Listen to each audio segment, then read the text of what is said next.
안녕하세요. 책 읽어주는 아빠 브래드입니다. 오늘의 책은 사람이 운명이다 라는 책입니다. 지은이는 김승호.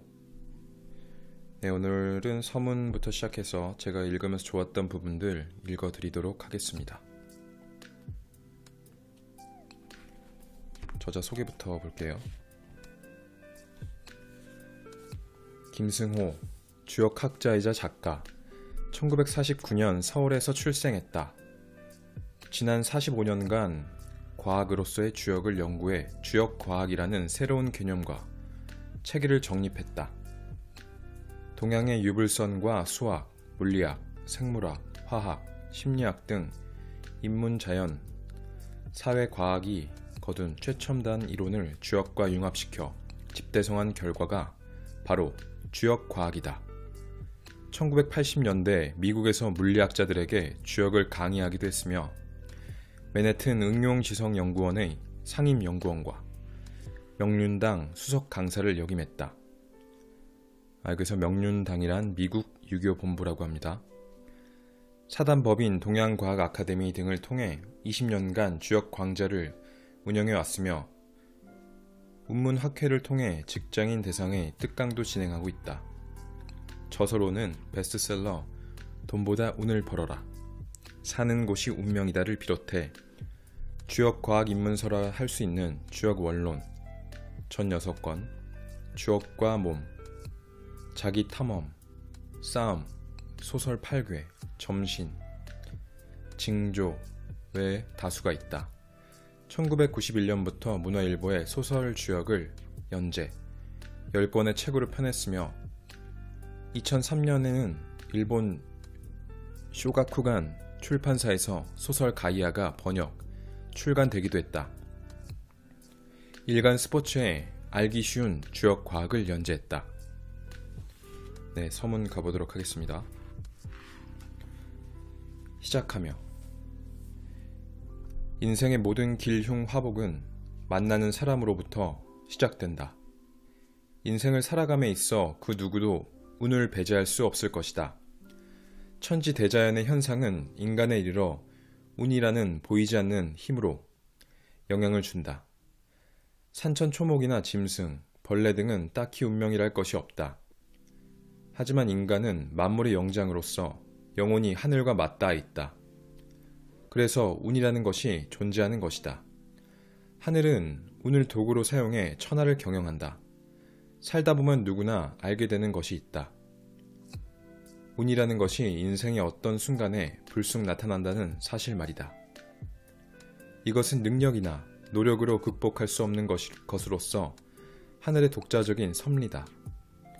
세상은 운이 먼저 움직이고 나서 자연 현상이 그 뒤를 따른다. 전문가가 아니더라도 우리 주변을 살펴보면 곳곳에 운이 작용하고 있음을 알 수 있다. 기실 인간의 능력과 상관없이 운이 좋고 나쁨에 따라 행불행이 결정되는 일이 허다하다. 다된 일이 어이없는 이유로 틀어지는 경우가 있다. 직접 경험해본 사람도 있을 것이고 주위 사람들이 그런 일을 겪었다는 이야기를 들어본 적도 있을 것이다. 반대로 별로 힘들이지 않았는데 행운이 찾아와 소위 대박이 나는 경우도 있다. 이처럼 운이라는 것은 우리의 현실과 밀접하게 관계되어 있다. 운이 좋은 사람은 분명 살아가는 것이 훨씬 쉽다. 모든 일이 막힘없이 척척 풀려나가기 때문이다. 반면 운이 나쁜 사람은 아무리 노력하고 애써도 결국 나쁜 쪽으로 끝이 난다. 인생사 모든 것이 운명이라는 말은 아니다. 단지 운이 삶의 여러 요소 중 절대로 빼어놓을 수 없는 아주 중요한 부분이라는 것을 말하는 것이다. 운은 분명히 있고 또한 그것은 끊임없이 우리에게 영향을 미치고 있다. 우리가 의식하지 않는 순간에도 운은 무엇인가를 준비하는 중이다. 이것이 무서운 현실이다. 공자는 군자가 가장 두려워하는 것이 운명이다 라고 말한 바 있다. 그러니 우리는 운에 대해 항상 겸손해야 한다. 또한 경검함과 두려움도 잊어서는 안 될 것이다. 세상은 운에 의해 언제 어떻게 변할지 아무도 모른다. 그러니 삼가 조심해야 한다. 그런데 다행스러운 것은 우리 자신이 운을 만들어낼 수도 있다는 것이다. 하늘은 무책임하고 난폭하게 운을 만들지 않는다. 사람의 본성에 따라 적절하게 부여한다. 이것을 알면 얼마든지 운을 조절할 수 있다. 이 책은 운을 만드는 방법에 대해 논하는 책이다.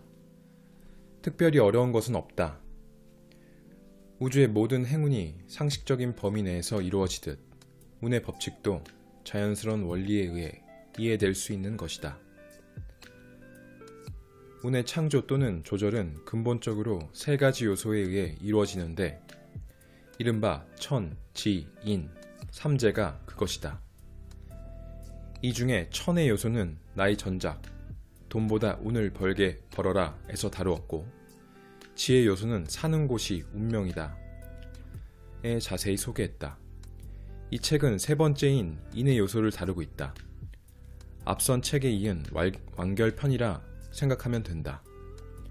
여기서 인의 요소란 사람을 만나 처세를 통해 이루어지는 운명 개선의 방법을 뜻한다. 하늘엔 때가 있고 땅엔 이익이 있으며 인간에게는 조화가 있다. 이것이 대자연의 근본적인 섭리다. 여기서 특히 인간을 만나고 그 사이에서 이루어지는 처세는 단시간 내에 운명을 창조할 수 있는 것이다.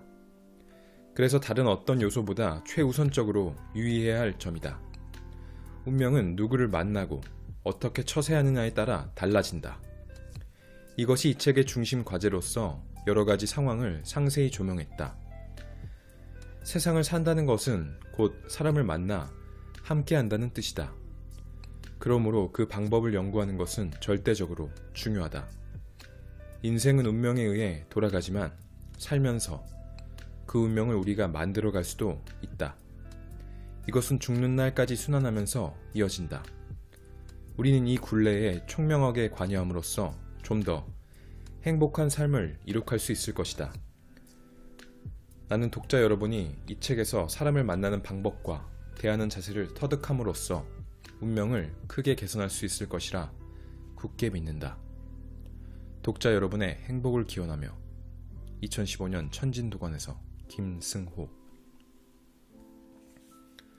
네, 서문만 읽어도 책이 어떻게 이루어져 있는지 좀 자세하게 알 수가 있는데요. 일단 읽으면서 제가 좋았던 부분들 몇 가지 발췌해서 읽어드리도록 하겠습니다. 주역이 알려주는 잘 사는 방법. 처세라는 말을 들어보았을 것이다. 처세에 능하다, 처세에 밝다라고 말하면 부정적인 뜻으로 받아들이는 사람들도 많은데 사실 한자를 직역하면 처세란 세상에 있음을 뜻한다. 국어 사전에는 사람들과 사귀며 살아감이라고 나와 있는데 결국 살아서 활동한다는 의미이고 인생 자체를 말한다. 세상을 잘 살려면 사람들과 잘 사귀어야 마땅할 테니 처세란 잘 사는 방법 혹은 세상을 좀 더 잘 살기 위한 훌륭한 행위라고 할 수 있다. 그런데 여기서 놓치지 말아야 할 것이 훌륭한이다. 좀 더 잘 살기 위한 필요 조건이라면 훌륭한은 충분 조건인 것이다. 무엇이 잘 사는 것인지 무엇이 훌륭한 것인지는 딱 잘라 말할 수 없다. 어떤 행위가 우리의 운명을 좋은 쪽으로 끌고 가는지, 어떤 처세가 우리의 운명을 험난하고 우울한 방향으로 끌고 가는지, 이것들을 차차 밝혀나가는 것이 이 책의 중심 과제다. 운명은 천, 사회활동은 지, 인격 수양은 인. 만물의 작용은 크게 나눠 세 가지 절대 요소로 이루어져 있다. 이른바 천지인인데 이것의 섭리가 주역의 근간을 이루고 있다. 천지인의 섭리는 우주의 모든 사물에 적용되지만 인간에게도 빼놓을 수 없는 요소다. 인간은 천지인의 세 가지를 갖추면 완벽에 가까워질 수 있다. 인간의 운명에 관한 문제도 이 세 가지 범주를 넘지 않으므로 운명에 관심이 있는 사람은 이 개념을 반드시 익혀두어야 할 것이다. 천지인의 개념은 너무나 광대하여 100권의 책으로도 그 섭리를 다 설명할 순 없지만 여기선 최대한 간추려 그 개요만 간단히 알아보겠다. 주변을 살펴보면 3이라는 숫자가 아주 흔하게 보인다. 아버지, 어머니, 자식. 이는 가정의 3가지 요소다. 국가에는 정부, 국회, 법원이 있다. 인간에게는 지, 덕, 체, 즉 지혜와 인격, 건강이 필요하다. 영혼의 성품은 지성과 정서, 의지인데 이른바 지정의이다. 신선은 정신, 기, 의 3요소를 영원히 수련한다. 세상은 하늘과 땅 그리고 인간으로 이루어져 있다. 이처럼 온 천지가 3으로 가득 차 있다. 주역에서는 이를 삼재라 하여 대자연의 작용을 이로써 다 설명한다. 인생을 예로 들어 삼재의 계율을 풀어보자. 사람에게는 운명이란 것이 있다. 이는 하늘에 해당되는 것으로서 인생의 3대 요소 중 하나다. 그 다음은 지로서. 이는 사회적 활동을 의미한다. 인간은 열심히 일하면서 살아야 하는 것이다. 3번째는 인격 수양인데 이것은 인생의 3번째 요소로서 모든 행동의 기본이다. 인생의 완성은 여기서 이루어진다. 천지의 작용은 하늘로부터 시작하여 땅에 닿아 마침내 인간에 이르러 완성된다. 천지인 삼재는 각각 그 성품이 있는 바 하늘은 양이고 땅은 이는 조화이다. 우리가 갖추어야 할 것도 바로 이 3가지다. 먼저 하늘을 본받아 생명력과 창조력을 길러야 한다. 이는 양의 본성을 함양하는 것이다. 영원히 되살아나는 의지, 무한한 꿈, 힘차게 나서는 것, 사랑, 깨끗함, 불굴의 투지, 인격, 모험 등이다.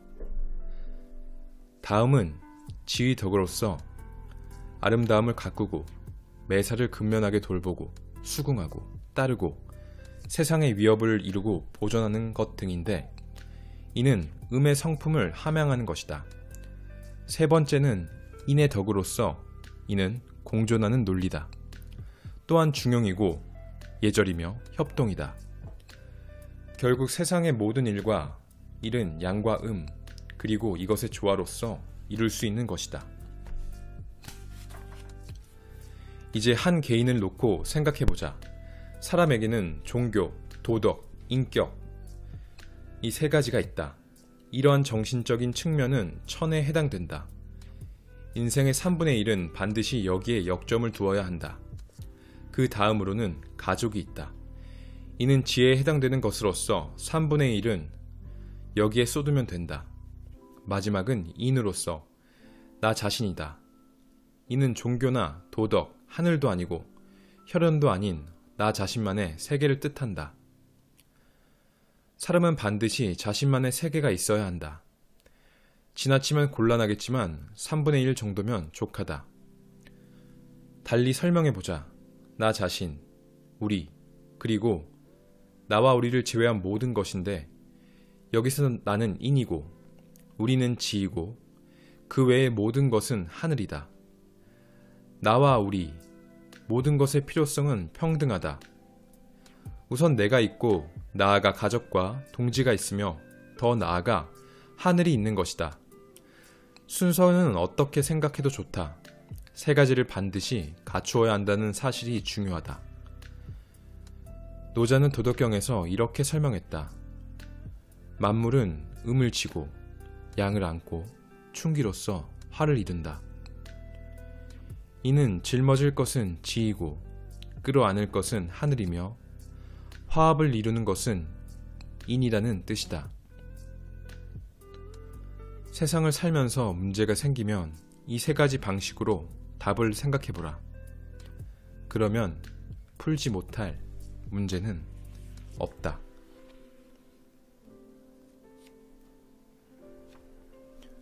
운명의 돌파구를 여는 원리.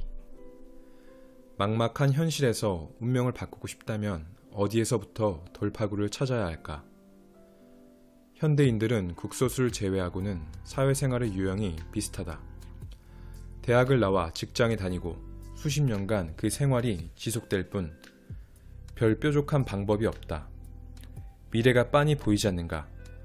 기껏해야 회사에서 진급하고 주어진 한계 내에서 번 돈을 쓰며 계속 나이 먹어 가는 것이다.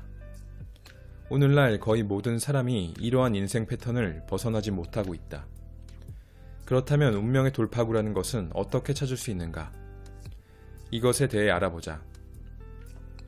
이 문제는 아주 중요하다. 한계가 자명한 생활에 갇힌 사람은 처세를 아무리 잘한다고 해도 미래가 특별히 달라질 게 없기 때문이다. 독자 여러분은 지금 어떤 한계에 갇혀 있는가? 이 문제에 대해 심도 있게 다루어 보자. 우선 묻겠다. 당신은 잘 살고 있는가? 확실히 생각해보고 대답하기 바란다. 돈이 많은가를 묻는 게 아니다. 당신은 지금 어떤 한계에 갇혀 있을 것이다. 가정 문제든, 직장 문제든, 지식 문제든, 누구나 저마다의 감옥에서 산다. 하지만 감옥 같은 그곳에서 최선을 다하고 있는가? 나는 지금 그것을 묻는 것이다. 최선. 이 최선이라는 단어의 뜻을 먼저 생각해보자. 최선이란 원래 객관적으로 뛰어나다는 뜻인데 대개의 사람들은 능력껏 할 수 있는 데까지 해보는 것으로 이해하고 있다. 사실 개인이 능력껏 하는 것으로 최선이라고는 할 수 없다. 그렇다면 질문을 바꿔보겠다. 당신은 현재 세상을 살아가는 데 있어 고칠 것이 더 없는가? 전혀 없다고? 그렇다면 당신은 아직 제대로 된 대답을 못하고 있다. 질문을 한 번 더 바꿔보자. 당신은 현재 주변 사람으로부터 존경을 받거나 각광을 받고 있는가? 많은 사람들이 당신을 좋아하고 가까이 하고 싶어 하는가? 얼마나 그런가? 아마도 당신은 다른 사람에게 그저 그런 보통 사람으로 보이고 있을지도 모른다. 그래도 무시당하며 살지는 않는다고? 그것은 남에게 미움받고 있다는 뜻과 다르지 않다. 또한 남에게 위력을 행사하는 것 역시 존경받는 것과는 거리가 멀다.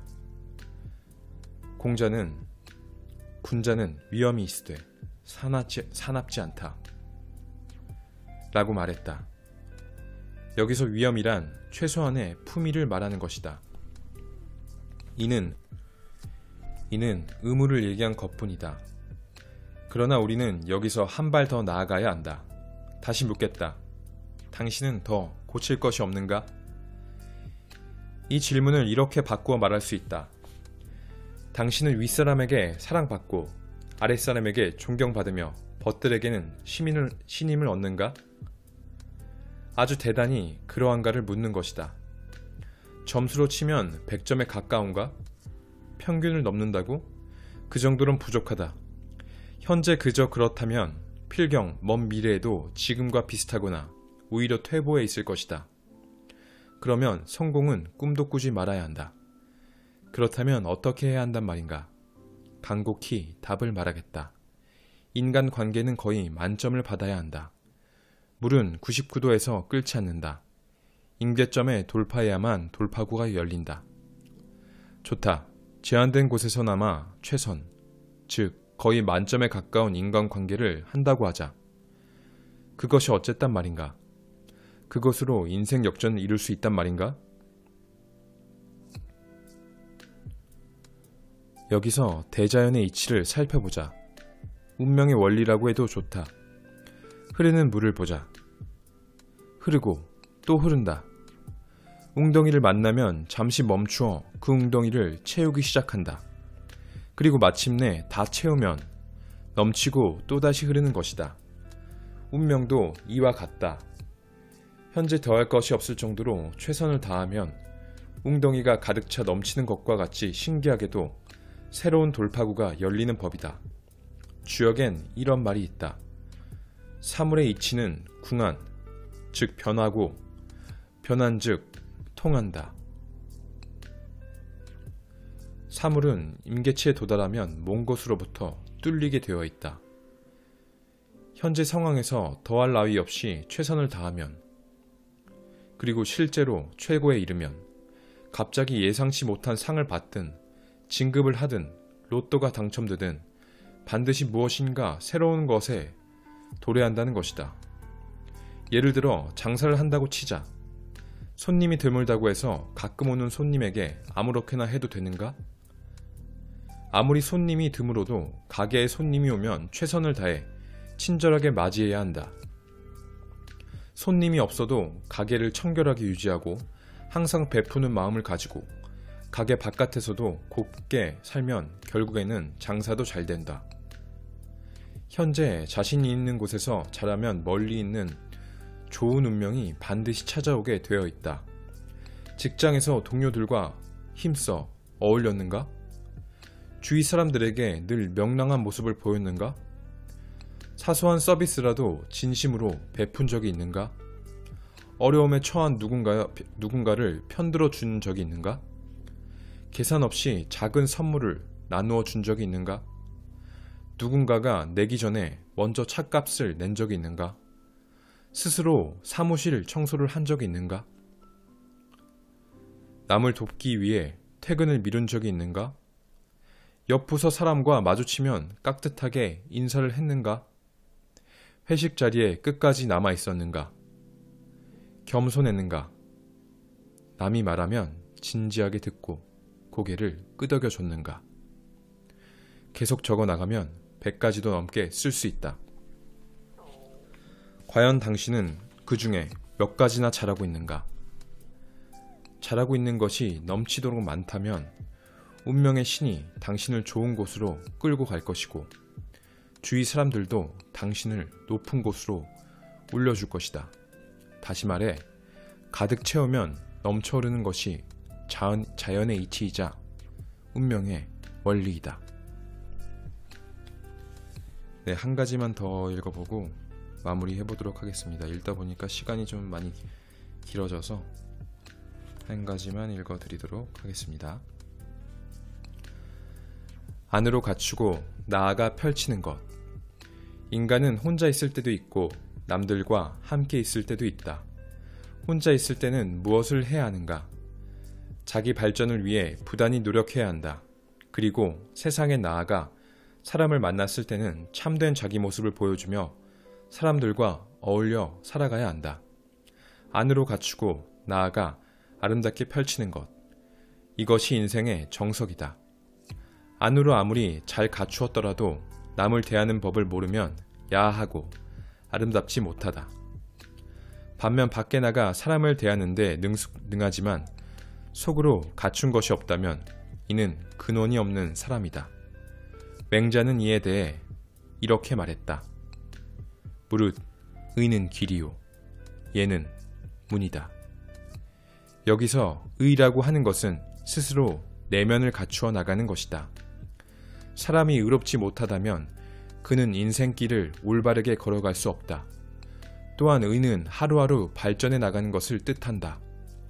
예를 갖춘다 함은 남과 교류할 때 예의를 갖추라는 것이다. 사람이 비록 내면이 의롭다 하더라도 예의가 없으면 하늘은 그에게 문을 열어주지 않는다. 여러 인간이 함께 존재한다는 것은 예를 갖춤으로써 가능하다. 공자가 가장 강조했던 것이 예의이기도 하다. 예의란 도대체 무엇일까? 그 본질은 바로 사랑이다. 사랑은 인류의 통합을 위한 가장 중요한 덕목이다. 인간은 사랑을 갖춤으로써 인류를 구원할 수도 있다. 세상이 위험한 것은 사람들이 사랑 없이 서로 자기 이익만 추구하기 때문이다. 모든 인간이 보편적으로 사랑이라는 가치를 추구하는 날이 오면 그때는 세상이 태평성대일 것이다. 공자는 이렇게 말했다. 자기를 극복하고 예를 회복하는 것이 곧 인이다. 예의가 곧 사랑인 것이다.